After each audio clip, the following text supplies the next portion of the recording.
This Yeah. call is being recorded.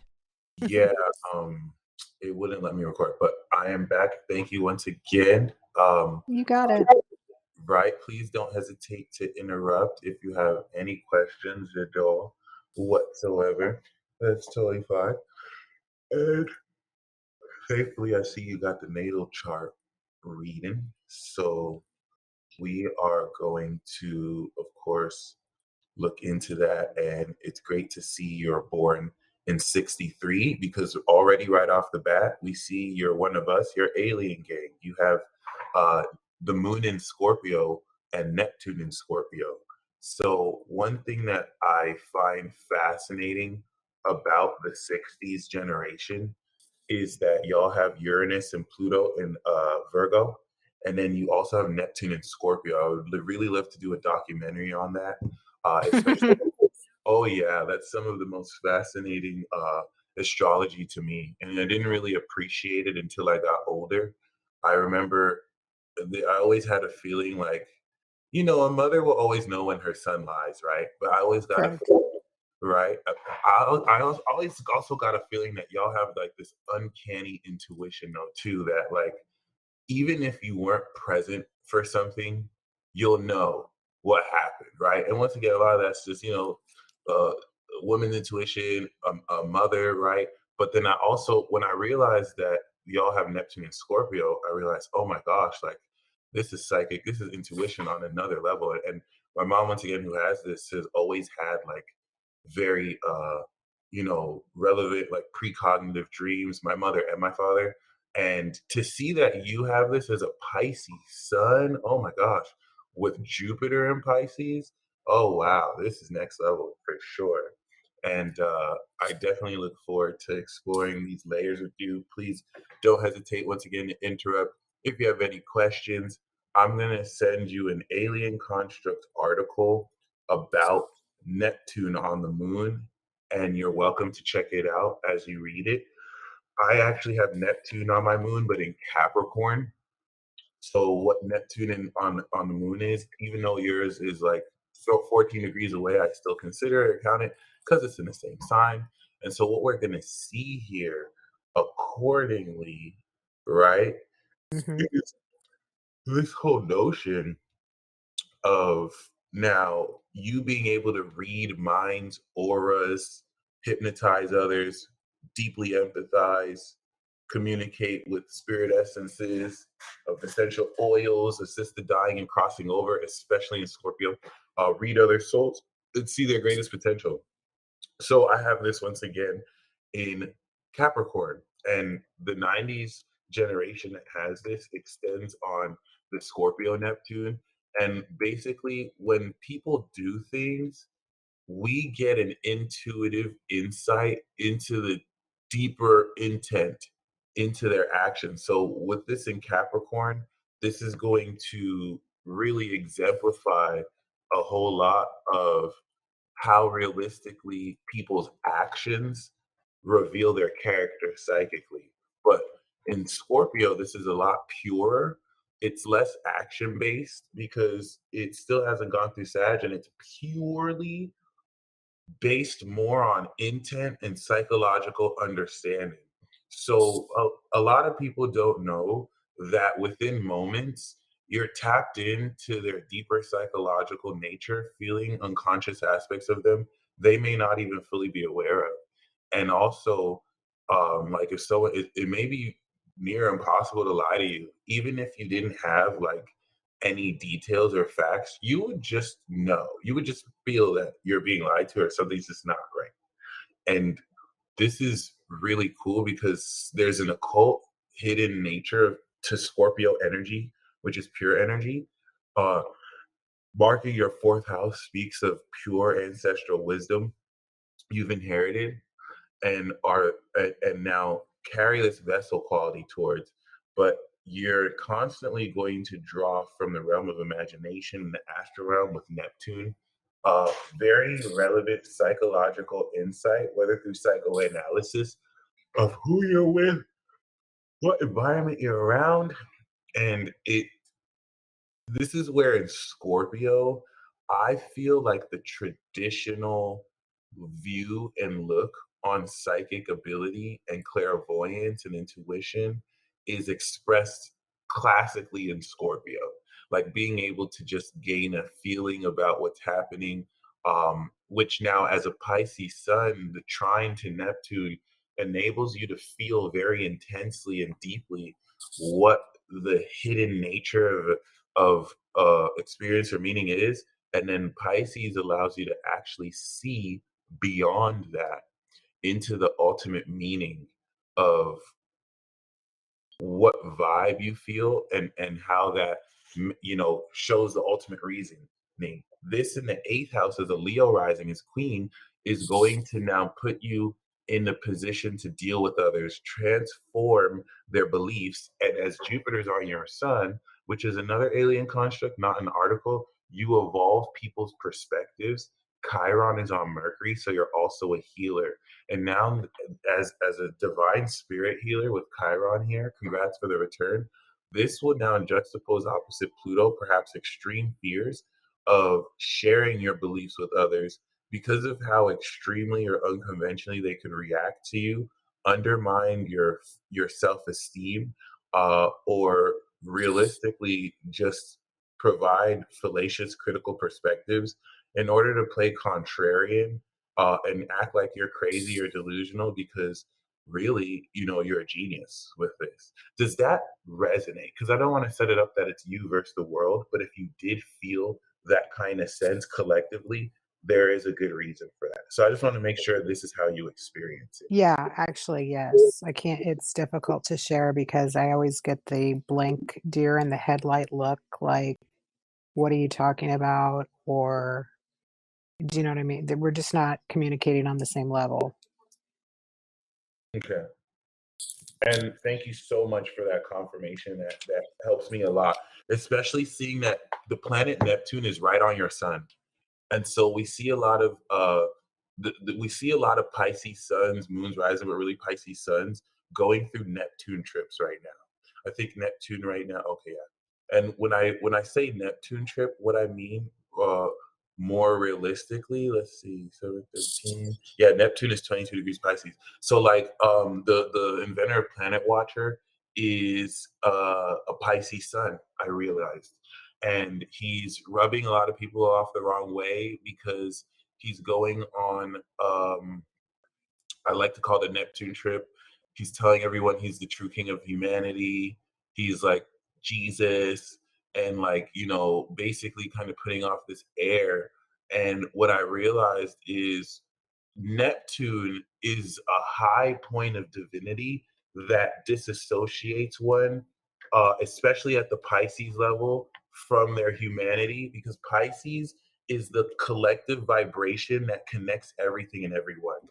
So a lot of Pisces, everyone's going through an awakening, spearheaded through Pisces holding space.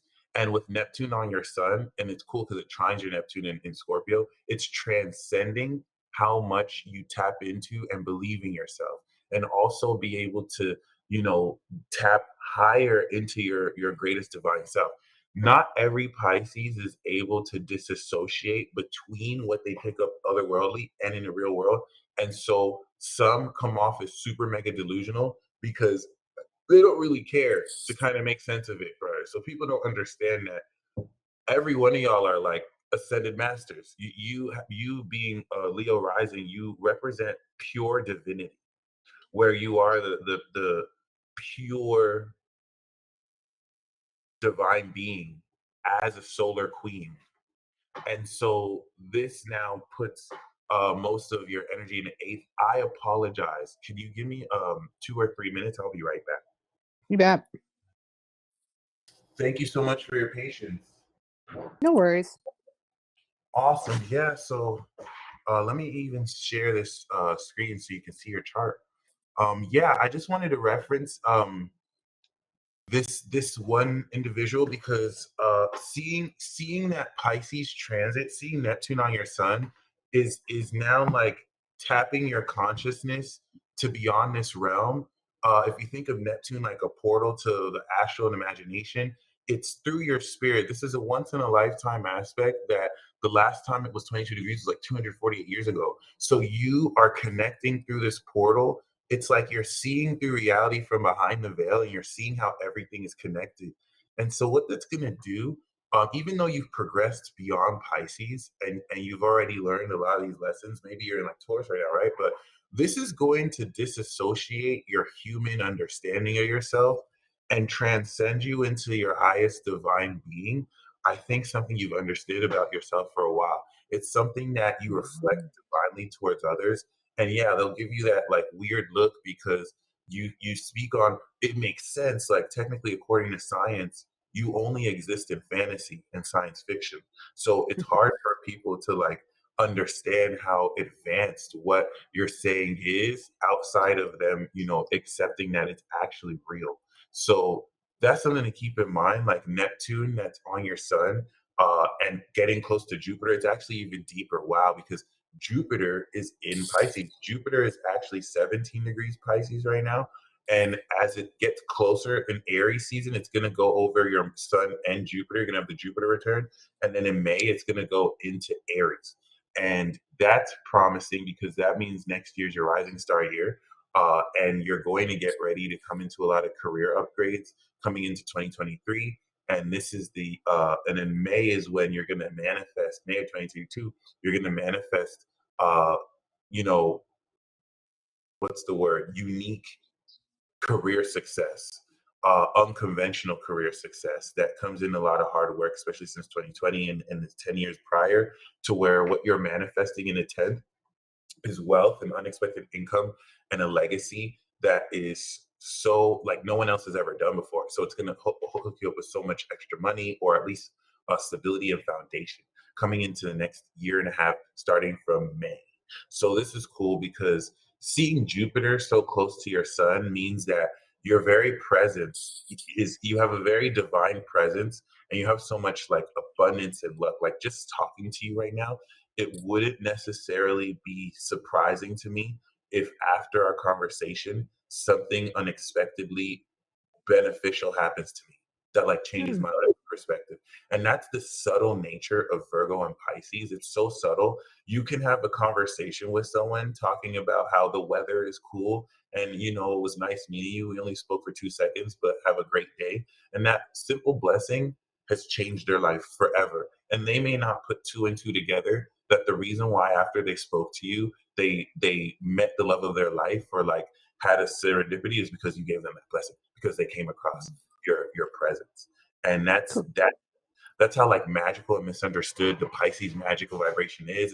It's an interconnectivity that kind of brings the last piece of the puzzle. And because Pisces and Neptune correlate to outside of this realm, a lot of these phenomena is unseen.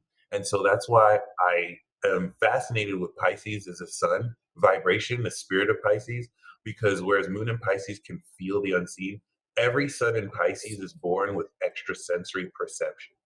So this is what makes this sun sign the highest level sun sign on the top of the penthouse, where Sagittarius can see vibrations, but Pisces is the only sun sign that can be aware of that which is unseen, which is more metaphysical.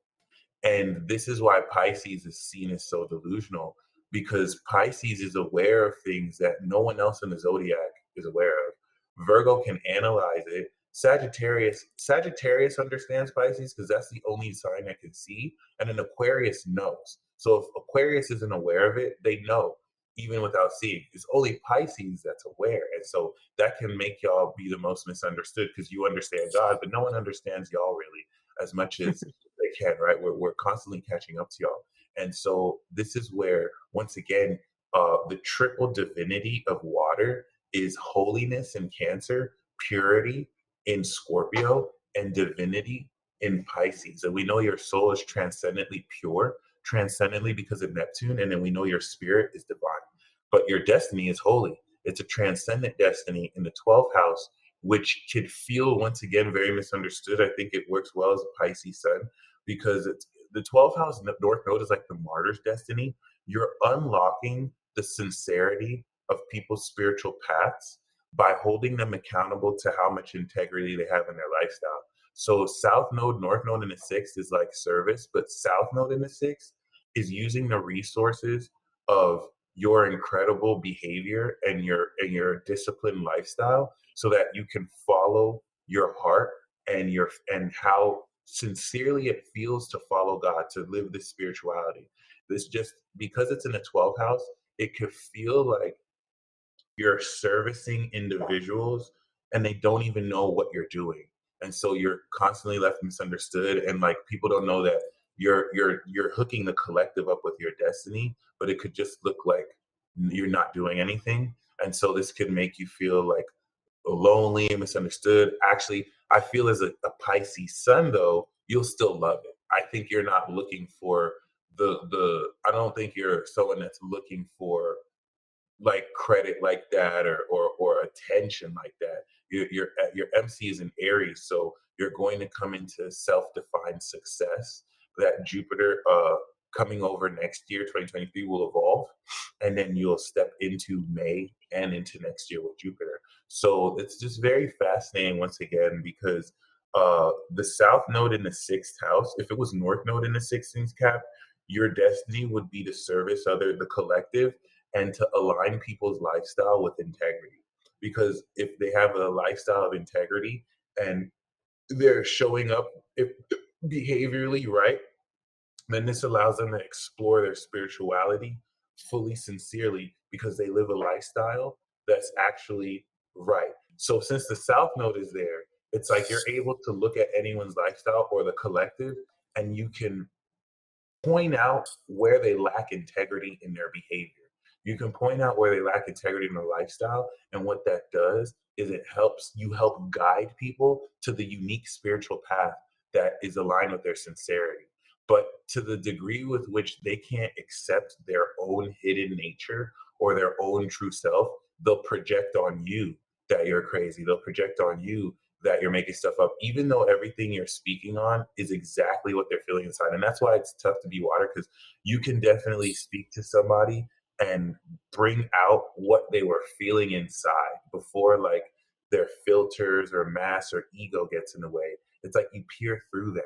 You disarm people and you kind of go between their walls. That's the one thing that was frustrating dealing with Pisces as a Capricorn moon. I would build up the best walls that would push everyone away, and then Pisces would just go through the walls like, "Hey, these are some walls you have here," and I'm like, "Oh my gosh!" And it teach me to disarm and everything. But it's very pivotal to see this in the eighth because now the way your brain with Mercury in Pisces is the magical mind. It's the divine magician's brain or mind. And so it enables you to read between the lines. It enables you to process information non-linearly. So time, space, logical sequence doesn't matter. It's going to be taken into account, but like A plus like what Mercury in Gemini or Virgo is like, well, Mercury in Gemini is A, B, C, D, E, F, G. Mercury in Virgo is 1 + 1 = 2.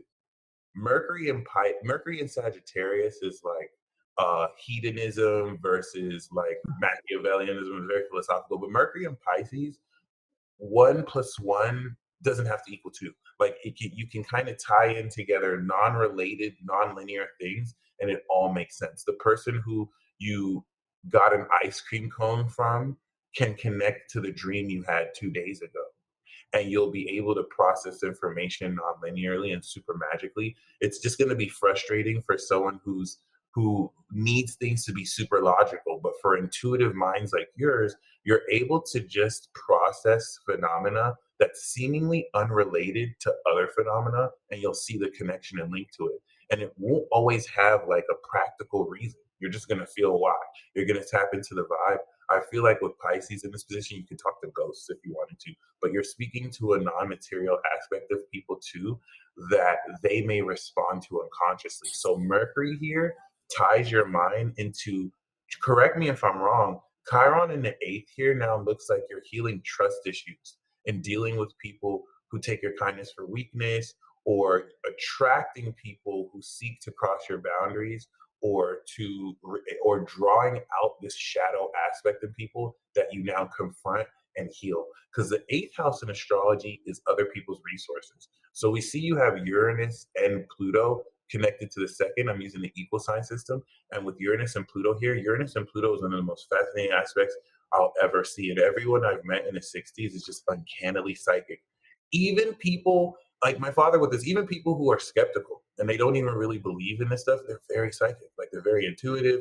The Virgo aspect enables this extremely unconventional sense of analysis that fine tunes your mind into analyzing details that are relevant, but in the most unconventional and extremely transformative way. So I like to see Pluto in Virgo. If Virgo is analysis and they're going to notice all the details, Pluto in Virgo is like the industry scale magnifying glass that has you see so deeply into the details. And Uranus is like the high technological quality of that magnifying glass that can see subatomic particles. And so your ability in the second house now to manifest this is so crucial. This gives you receipts. The thing here is, and what that means is having second house Virgo means that you manifest critical perspectives. You have the facts as a Leo rising. The way this can be evidenced, for example, my second house is Gemini. So people are paying me so I can talk to them. Your second house is the next mutable sign up, Virgo. So it's not limited to just talking, it's going to be more tangible. People will pay you and they're going to get something physical, a real perspective, maybe a gift basket, something that's actually grounded with a note. I'm not sure how you manifest this because it can manifest in any way, but because Uranus and Neptune are here, this is now adding any planet after Saturn is unseen. It's trans-Saturnian.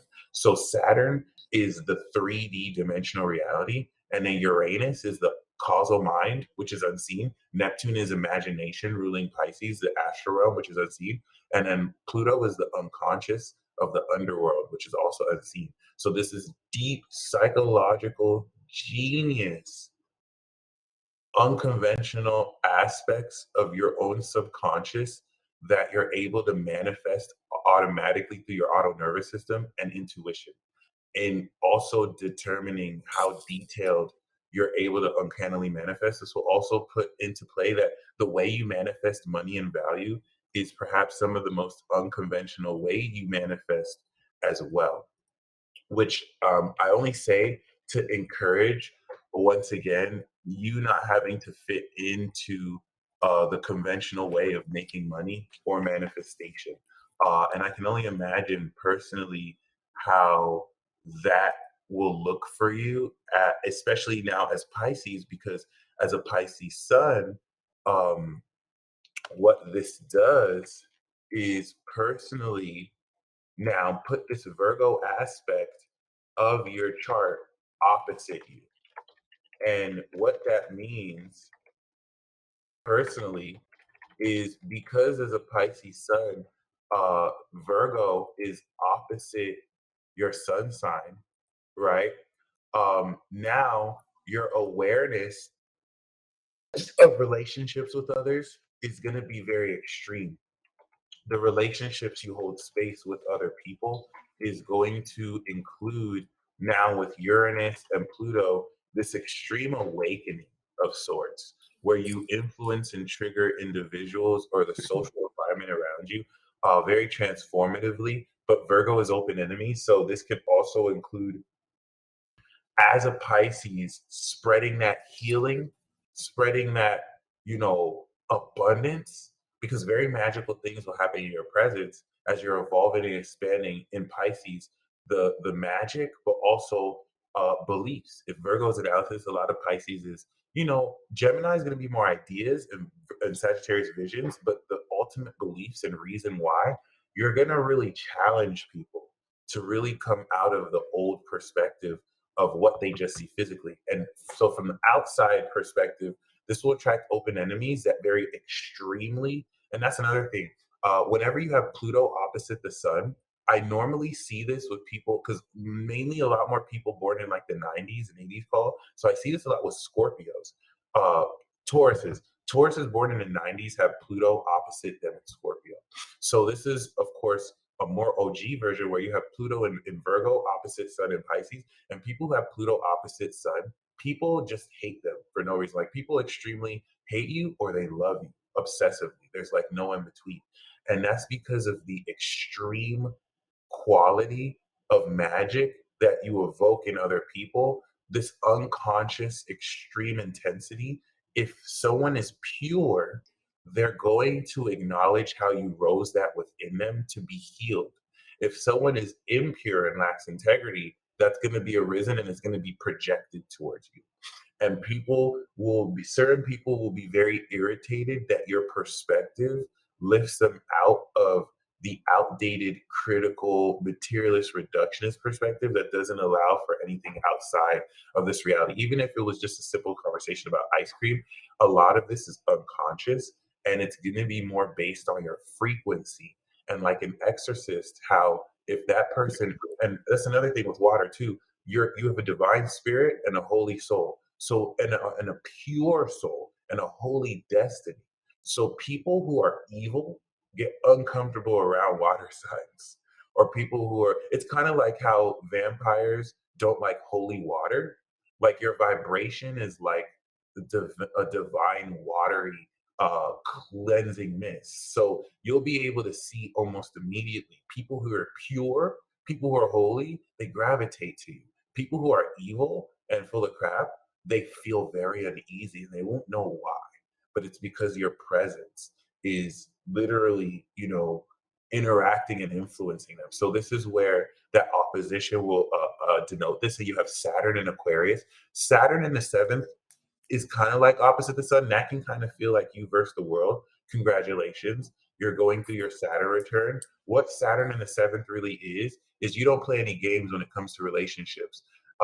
Venus conjunct Saturn and Aquarius individuals are some of the most like extraordinary, beautiful people I've seen as well. It adds such a strong, knowledgeable quality to your heart, and it really enables you to desire networking. But seriously, you're someone who definitely holds space for the knowledge of other people, and Saturn is going to have high standards with who you connect with.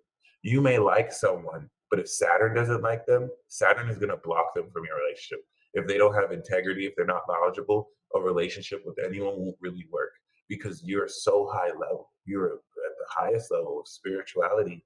And Aquarius seventh house is such a knowledgeable point here as the main character, as the performer, as a Leo rising. This holds space for extraordinary partnerships that bring in the total knowledge of a situation. And Venus anchors your heart here once again to love so detached and unconditionally, which is more Pisces, but in Aquarius is more like not picking favorites. It's a very advanced heart, but it's super strong here. And so opposite Mars, there's a clash between your desire to come from the heart versus your heart that wants to be more detached. Mars in Leo is so bold and courageous, it marks your personality. And so you're definitely very passionate and you have the God of War. I love that you can see it on your face too. Like when people they see you, you see you're very I think Mars adds a very serious quality to your appearance and your look that when people get to know you, they'll be like, "Oh wow, like she's actually really like divine. Like she's actually super kind." But the passion of the Leo rising is so fun and vibrant. There's an assertiveness that with Saturn opposite, if someone comes at you the wrong way, they're going to be like thrown off, like, "Oh wow, like she needs business," which it's a very powerful aspect of your personality. So I just wanted to juxtapose Mars and Venus on each end. It completes each other, but it's very difficult because Venus is wanting to, well, Venus is going to polish a lot of your passion and assertiveness in Leo, and it's going to add and complete intellectual detachment and the words knowledgeably to take this passion and express it. Because if it was just Venus, it'd be very chill. But Mars here adds passion to match with that intellect. And, just kind of balancing those polarities will help you complete that. But now Saturn in the seventh can bring open enemies that, with their detachment, undermine your passion, inhibit a lot of how passionate you are. And this is where the boundaries you draw on Pisces will only let those who acknowledge and honor your value come through.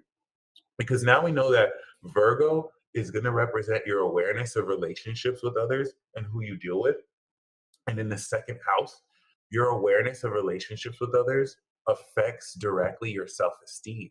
So, Pluto and Uranus can bring through other people fluctuations in how valuable you analyze your self esteem is because of how other people react. Where now that Chiron's return, I think you've taken your power fully back and you're honoring how extremely genius and unconventional your value is. And so the reason why I preface it like that is because now concerning the eighth house, once again, we know that the second house is what you have, and what you have is Virgo with the second house Virgo. And so the eighth house is how you deal with other people. So if the second house is what you have, the eighth house is other people's resources. If the first house is you and the seventh house is other people, no, the second house is what you have, and the eighth house is other people's resources. So it's the house of trust, it's the house of investments, it's the house of intimacy, it's the house of course, investments because people can invest their money in you, or you can invest your critical perspectives in the form of beliefs that you inspire others with. And with Jupiter, you have so much to bring to the table to how you can invest in the right people's beliefs or money or crypto or real estate that it seeks to expand your worth by expanding your investment channels or expanding other people.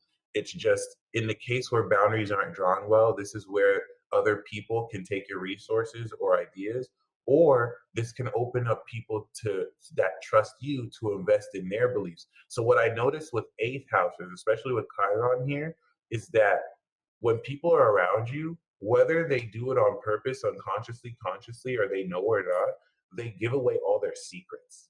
Like, For sure. so people may just like tell you stuff about them without you having to ask them, which is like, Always.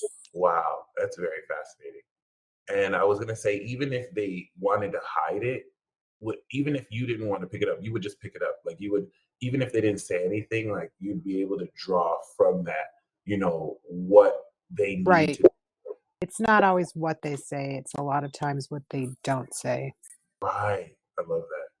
Which specifically has a lot to do with Scorpio Pisces because that psychological response, you're just going to psychoanalyze. A lot of people don't know that you pick up so much in just one moment. It's like you can meet someone for the first time, and in 3 minutes, you almost feel all their childhood wounds and traumas, and just based on how they like maybe what they didn't say, how they like with their body language and mannerisms and just the straight intuitive essence you pick up on them. And this can freak a lot of people out because you may allude to the fact that indirectly or directly, and now they'll feel like, how does she know how I feel? How does she know that I'm even feeling this? And like certain people who are not about that could think you're a witch or just think that you're very freaky when really you are the divine goddess as a queen, right? This representation of pure divinity. And that's why I wanted to reference Kurt Kahn in the beginning, the creator of Planet Watcher. The Neptune trip is a dissociation that for some Pisces, they completely leave their grounding and tap into their highest divine self, but without integrating it back into reality where it connects with everyone else. A lot of Pisces don't really care. And I can understand as a Gemini, I understand why they don't really care. But like once again, it could really cause confusion. Whereas in your case, I feel like you're so strongly tapped into who you are at a soul level. This I'm only saying that for you because whereas it looks delusional, super delusional for him, like a lot of people are seeing who he truly is. They didn't really know who he was until now he started leading with this. Whereas you tapping into this is I'm not gonna say he's not authentic, but you're coming from a much purer place that's less ego driven, and you don't necessarily want to feel like, which I don't think you would, but if you feel like you're delusional, if you feel like you're crazy for tapping into this, it's not that you're delusional, it's that Neptune is on your sun right now. And so you're coming into the function of blending everything everything in existence through you, and it's transcending your spirit to the next level, while Jupiter is evolving your spirit to the next level. You're simultaneously having a Jupiter return and a Saturn return, which is gnarly. That's nuts. That's amazing. Your Saturn is 18 degrees, and Saturn in the chart now is 20 degrees. So you finish the Saturn return completion of holding the collective accountable to the knowledge that they bring you with. You hold other people accountable to the relationships they have, so that the knowledge they share with you is actual true knowledge and not just made up stuff, so that people are actually serious. Saturn forces people to actually bring their greatest self with you. So because you bring so much to the table here, if they don't match that, Saturn will block the relationship. And this is where personally that square between Saturn and Neptune strengthens the knowledge of how pure your intuition is. In the fourth, especially, where you're going to draw hidden wisdom from people you're around, experiences you're around, especially in the fourth. This gives you strong intuition around your family and your private life and how you process that. And as a Pisces, this is ninth house to you. So it guides you philosophically and intuitively too, with your connection with spirit, the divine, very profound. So this is where, once again, in the eighth, you're seeing people's secrets, but this is also going to transform people by the way you transform their beliefs and perspectives. Even the bit of magic you shared with me, just talking to you, confirming what you go through. I read these things on paper. It's very rare to meet a literal, literal divinity represented through you that actually experiences this. It means a whole lot to me because it's no longer just in my head. You know what I'm saying? Like Sure.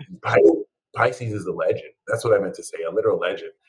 Pisces Sun Moon. Every time I see Pisces Sun Moon 12th house, I acknowledge you all as legends and nothing less. And I always make sure to honor that. Rihanna is a Pisces Sun. She's a crown treasure of Barbados. Floyd Mayweather is 50-0. Like every single Pisces Sun, especially I've ever met, has a legend like this that only they have done.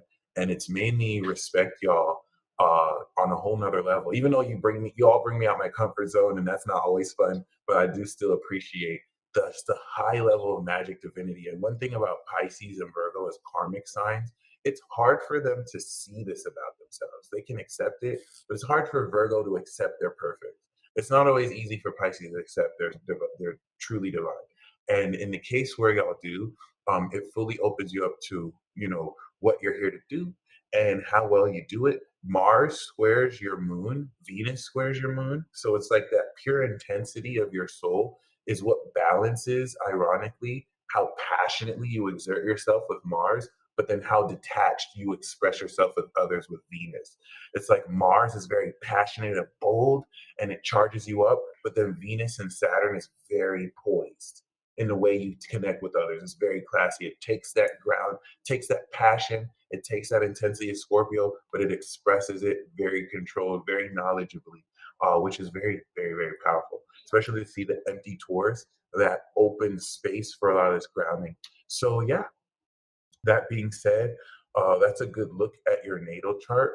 Once again, this infusion of water has you tap into the metaphysical and ground and manifest a lot of the unseen. So, with this Virgo aspect, you can see the unseen and manifest real evidence of it, even if with Neptune and Uranus, it's unconventional. It's not so much visible. It's like you can manifest on the spot a synchronicity to show, right, or proof. But if someone doesn't believe in synchronicities, they'll be like, that's weird. Even though you proved it to them, even though you showed it, like anyone who's initiated, anyone whose eyes are open, it doesn't have to be even a synchronicity, it can be something real. Someone will see it. But sometimes when you show people magic, it can short circuit their cerebral cortex, it can short circuit their brain. And so what their critical mind will force them to deny what you show them because they're not ready to see it yet. And that's how a lot of Mm. people can just treat you, because your very existence in and of itself is so divine. This is why when someone is ready to meet you, they're ready to step into the next evolution of exploring what's beyond their current perception. And that's going to happen to me. I'm going to evolve beyond my current perception to understand the deeper wisdom of what I believe.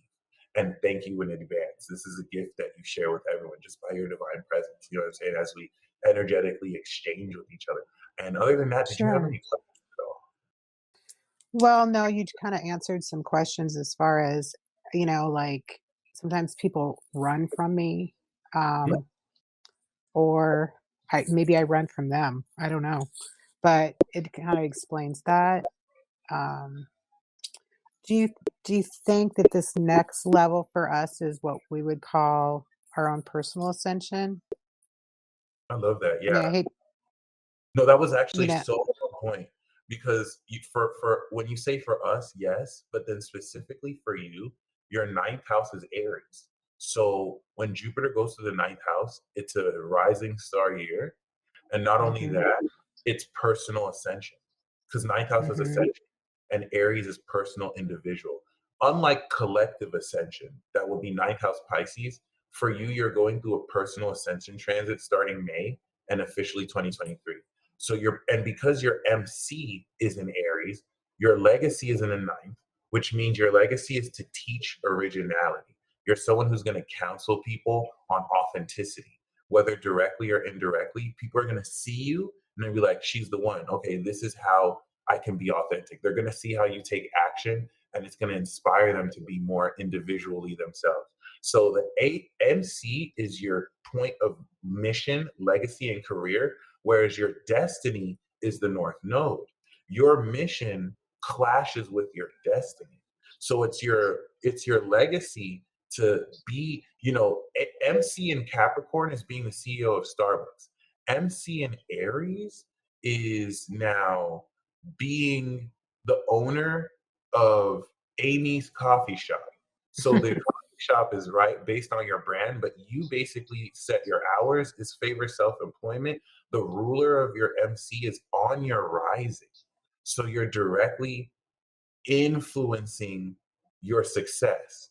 And because Jupiter is going to go through here, coming into May and 2023, you're evolving the actions you're taking individually to step into success for the first time since the past 12 years, which is huge because Uranus and the North Node are in your 10th house in Taurus, manifesting a lifetime's worth of wealth and career success you've worked your whole life for, especially the past 10 years, unlocking Neptune with the South Node in Scorpio to use your soul and family resources and your inner wisdom as a resource to manifest all this. So Scorpio is like the hidden family wealth, the diamonds, the jewelry, the crude oil that coming into Taurus refines it into material that can be sold because you're taking the underground luxury and now you're polishing it to where it could be appraised, sold, worn. And this is you actually now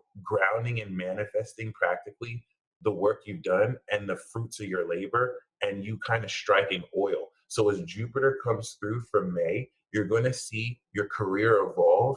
And then as it goes through 2023 and evolves your MC and then goes into Taurus, this year and next year is you stepping into the most career success. It is definitively a personal evolution that I feel like as a divine mirror, you're going to be expressing and reflecting with the collective and with other people. So you're coming out of the eighth house of transformation into the light of Aries to ascend and personally evolve.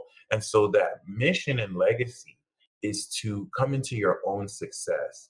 It's to define and be seen as who you are. Like MC Sag is to be seen, but MC Aries is to do you to the highest level. And you only go as far as you take it, but it squares your destiny. So your destiny in Cancer, whereas you're meant to really take action, like if it was MC in Libra, you would have to take social action and compromise with the group, but it's MC, it's what you want to do. And so the North Node in Cancer, though, is pulling your soul to now, maybe in certain hidden ways, care for others. It's almost because the 12th house is also the less fortunate in Cancer. It could be those who have emotional psychological illnesses or demons, and so you're it's almost as if you're providing a grounded lifestyle to help the homeless, to help those less fortunate, even those who are seen as normal. But the thing with Cancer that clashes with Aries, Aries is for self, Cancer is for self, but Cancer is more emotional and cares for other people. So sometimes your soul mission can clash with what goals you want for yourself, where you'll know you'll come into $100,000 if you go into work today, but the angel showed you someone who needs your help. And so you helped this homeless person and you missed out on that deal. But now you feel so much more fulfilled because you helped this homeless person get their life back on track, and that may be worth to you more than 100,000, but people won't understand why you missed that opportunity. So it doesn't mean that it'll work like that. I think the clash will work together. Like they square, so they actually work together in a certain sense. But when they're not balanced, it can kind of pull you on either side. But other than that, yeah, that's a way to look at that. And congratulations, like you're on a success transit. You worked so hard, especially coming out of 2020. You deserve everything that's coming into you for you too. That's It's been brutal, I'll just say that. wow. I don't doubt that at all, for real. And there's certain people who wouldn't have healed or facilitated if you didn't hold space for them. So, I mean, all power to you, and thanks for just staying persevering. Because it looks like now there's karmic reversal that's just going to really start this new cycle along now having you complete this karma for other people. A lot of your karma is really for other people. So now it's coming around to really reward you for that and help you for you. Well, I'm just gonna run this by you real quick. So, what about returning souls that have been stolen? That's deep. Um, so souls that have returned to this plane, but they've been stolen away. Well, when I was a child, I witnessed a satanic ritual where Wow, people were stealing souls. wow, And so what they do is when that they bring someone to death, or in this case, they'd bring him to the brink of death.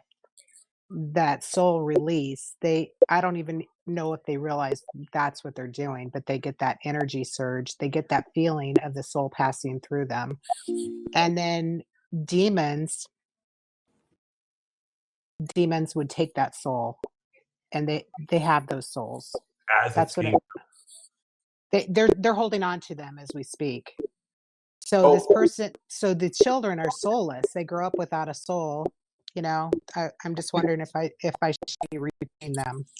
Francine, do you mind calling back in like 3, 4 minutes if you don't Not mind? at all. Sorry about that, guys. You're No, straight. no worries. Awesome. So yeah, first of all, that's profound.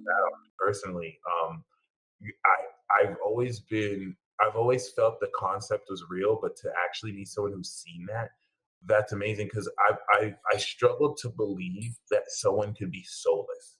I felt like everything has a soul, but now to grow up soulless like that, just devoid of that, that's so deep. Well, so Like, let me just tell you an extension of that. So then you have these soulless people, and now we have they aren't stealing dark souls; they're stealing light. They're like, stealing the light. So then we actually have what I would call a soul jumper, somebody that comes into that body that is now dark to take their place. It oh, doesn't it doesn't always happen, but that's what I mean. Like they're coming in to yeah, uh habit the vessel. yes.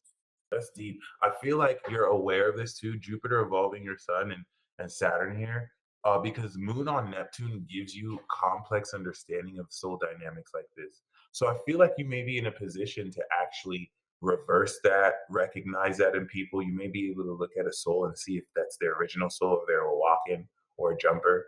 And this Right. provides exorcism quality. I think as Saturn goes closer into your sign 2023, you'll be given the tools for how to deal with that and for how to like on a complex level even reverse that process or exercise certain entities. But I feel like your awareness of this is going to lead into more knowledge that will open up more for you.